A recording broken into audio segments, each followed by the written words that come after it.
Welcome to Vader TV, the site on innovation and innovators, and this segment is our lessons from entrepreneurs, and I'm speaking with Tony Perkins, who founded Red Herring in 1993 and Always On in 2002, 2003. Tony? Yes. Why did you become an entrepreneur? Because I was basically unemployable, and I didn't want to have a real job.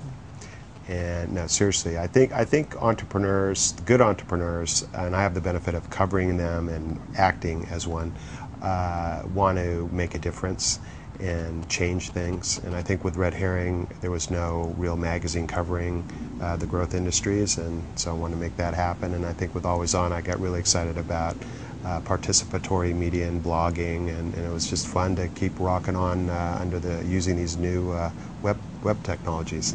So give 3 pieces of advice that you would offer up to an entrepreneur.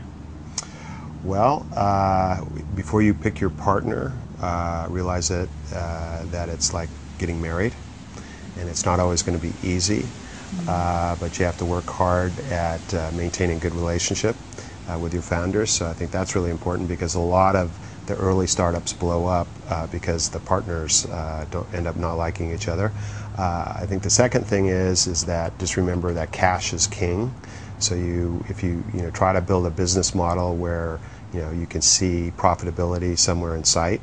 A lot of these companies end up raising too much venture capital money and going out of business. So I've always been very shrewd about angling towards profitability. And I think the third and probably most important lesson is just to realize that these overnight successes sure take a hell of a long time. So you got to be patient. I mean, I look back when I first had the idea for Always On in 2002, and what we've done since then has been a lot of fun, but if I knew how much work it would have been, I might not have done it. So I think, every great thing takes time. Right. Tell us one failure that helped you to become a better entrepreneur. Well, my biggest failure was holding on to too much Red Herring stock as we went into the latter part of the bubble years. I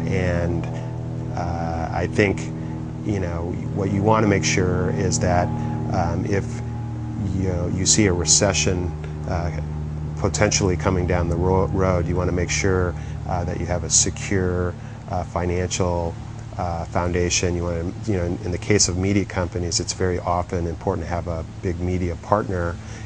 If the economy starts going bad, people will cut their advertising from the smaller brands. So I think that's something you got to pay attention to.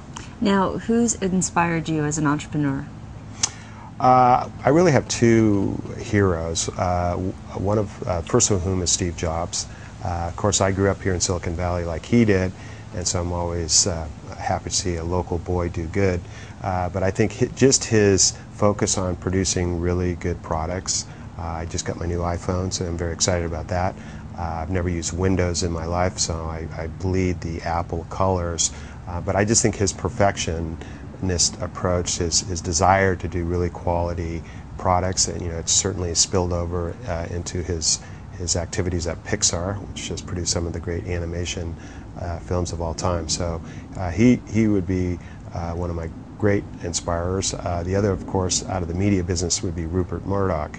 He's close to 80 years old. He's still kicking, and he bought MySpace, when everybody said it was silly, and now it's clearly looking like it's one of the best things that he could have ever done. And then, interestingly, he's now buying, or hopes to buy, the Wall Street Journal. So he's buying a newspaper just when people think that newspapers are going to go out of fashion. So, again, I think a savvy guy like him realizes that no one medium will win, that it's the power comes in the combination of mixing all the mediums together. So I certainly watch Uncle Rupert as I think about my own business. Well, thank you, Tony, for sharing your insights on how to be a great entrepreneur. Always a pleasure.